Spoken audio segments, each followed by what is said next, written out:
Las parábolas de Jesús nos revelan claramente por qué Dios no actúa con justicia durante la existencia en esta tierra. ¿Por qué no acaba hoy, aquí y ahora, derrotando todos los males al maligno, ni a los que se convierten en instrumentos del mal?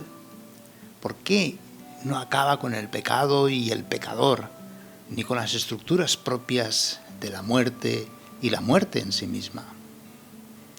Ciertamente, y sin lugar a duda, Dios va a aplicar definitivamente la justicia en el juicio final. Y de alguna manera ya se va manifestando, por los milagros, la expulsión de los demonios. Sin embargo, esta justicia viene a modo de semilla. Jesús tiene poder para acabar con el mal, el maligno. Tiene poder sobre la muerte. ¿Por qué no lo hizo entonces? ¿Por qué no lo hace hoy, que tantos males y muertes nos rodean? ¿Por qué, si Dios existe, no acaba con el mal?, se preguntan muchos. Si Dios impusiera su justicia implacable y definitiva, ninguno de nosotros podría decir que estoy libre de pecado y no merezco la muerte. San Mateo sigue mostrando la ceguera de Israel para entender las Escrituras y a Jesús mismo. Quizás tampoco nosotros somos capaces de comprender todavía la voluntad de Dios. Misericordia quiero, no sacrificios. No he venido a llamar a justos, sino a pecadores. Comprendemos cómo nuestra salvación depende de la paciencia de Dios. Como llegar a afirmar, como en San Pedro, la paciencia de Dios es nuestra salvación. Por lo tanto, es tiempo de misericordia, para así poder llegar limpios al juicio final definitivo, dispuestos a arrepentirnos del pecado. Pues Jesús tiene el poder para irnos perdonando y comparecer, pues, libres de pecado en el momento del juicio final. La semana pasada meditábamos la parábola del sembrador, hoy otras tres. La intención de Mateo al exponerlas es quitar el velo de los misterios del reino a los sencillos e interponer el velo a los sabios e inteligentes de este mundo. El nuevo pueblo de Dios, la Iglesia, es privilegiada por poder comprender los misterios del reino. Comprender estos misterios comienza por aceptar la encarnación de Dios en la historia, no una irrupción impetuosa. No viene de forma arrogante, sino a modo de semilla, a modo de levadura.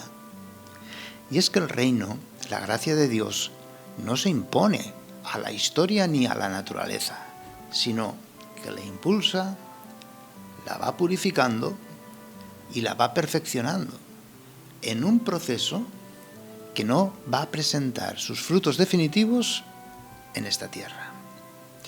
Lo que el Señor nos desvela es que la historia ha de seguir su curso de connivencia del bien y del mal, de lo bueno y lo malo. De ahí que el Señor nos llame a asumir la paciencia histórica, representada, pues, en este proceso lento del crecimiento de una semilla, o con el proceso de fermentación de la levadura con la arena, la harina.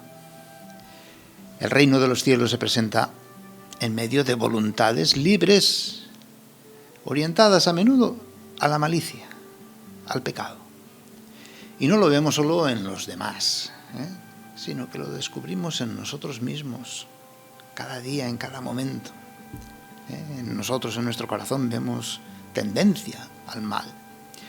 En este mundo, la semilla, que es la palabra encarnada en cada uno, va creciendo, por una fuerza que tiene en sí misma. Y esta, como Dios, tiene paciencia para respetar nuestros procesos. Esto es nuestra apertura en la voluntad. Se nos invita entonces a no caer en dos extremos. Ni optimismo exacerbado en el mundo como esperando una salvación hoy, aquí y ahora, ni pesimismo exagerado que nos lleve a cruzarnos de brazos ante la realidad en el tiempo, esperando un futuro fuera de este mundo. No creamos que todo depende absolutamente de nosotros o absolutamente de Dios. El crecimiento del reino es un proceso.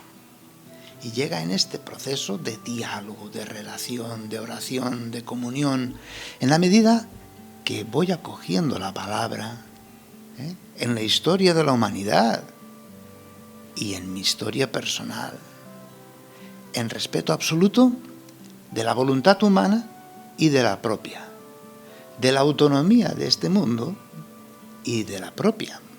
Esta palabra va transformando estructuras de pecado en estructuras de fraternidad y comunión con Dios.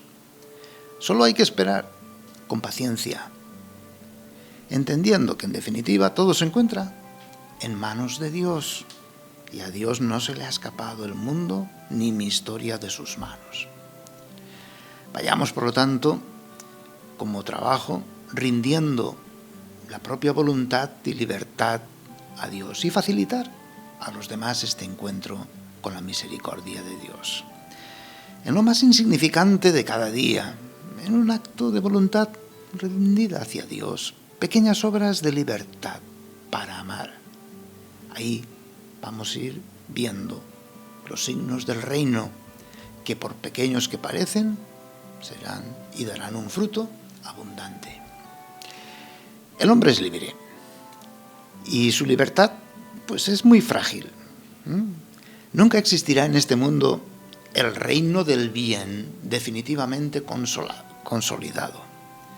Quien promete el mundo mejor, que duraría irrevocablemente para siempre, hace una falsa promesa, pues ignora la libertad de los hombres.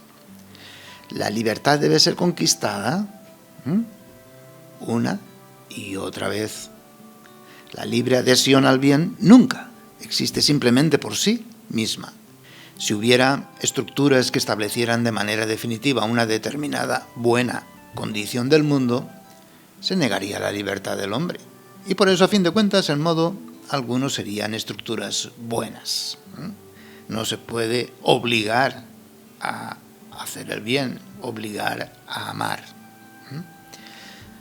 Ya San Pablo decía que hemos sido salvados, sí, pero en esperanza. Y la realidad definitiva del reino no se dará hasta el final de los tiempos, donde será el mismo Dios, sus ángeles, quien abrirá el tiempo de la justicia, separando lo puro de lo impuro, del trigo de la cizaña, pues nada impuro puede entrar en el reino. Jesús nos advierte que no podemos adelantarnos al tiempo de Dios. Nuestro tiempo es tiempo de misericordia. Nuestro tiempo es tiempo de paciencia, de espera de conversión. ¿Cuál es nuestra labor? Pues sembrar el Evangelio gratuitamente, predicarlo a todas las gentes, conscientes de la voluntad libre de los demás y la propia, conquistando convicciones vivas que motiven a un orden comunitario, no permaneciendo pasivos ante la injusticia de los demás o de la propia, sino ir luchando. Nuestra labor, en consecuencia, es orar por todos los hombres, especialmente por nuestros enemigos, para que cada día nos arrepintamos del pecado. Prometamos cada día no volver a pecar, confiados en la ayuda de la gracia de Dios. San Pablo nos da el fundamento de una auténtica espiritualidad cristiana, de la oración, no basada en el deseo del corazón, sino en el deseo del Espíritu. Nuestra vida debe ser entrar en comunión de voluntad con Dios, Y es que no sabemos pedir como conviene, puesto que la historia y el hombre en última instancia pues están en manos de Dios. No miramos el mundo desde ninguna ideología, ni tampoco desde nuestras miradas cortas, sino desde un Dios que nos conduce por caminos inextricables para nuestra corta inteligencia. De ahí que nuestra oración ha de ser inspirada por el Espíritu. El Padre nuestro. Te doy gracias, Padre. La oración cristiana consiste no precisamente en pedir a Dios la solución a todos nuestros problemas, sino en amar gratuitamente como Jesús nos ha amado, muriendo cada día al pecado y viviendo cada día para Dios. Nuestra esperanza relativiza todas las metas alcanzadas por el hombre en la historia, porque la consideramos una realidad penúltima. En definitiva, como nos hace ver la parábola de la cizaña, nuestra salvación no viene de nuestros méritos ni logros, sino de Dios. Por eso nuestra vocación en el tiempo es una actitud de espera orante, actitud de apertura, nunca de cerrazón. Y esto no significa, como decimos, cruzarnos de brazos ante la historia y nuestra historia personal, sino ha de ser una esperanza activa.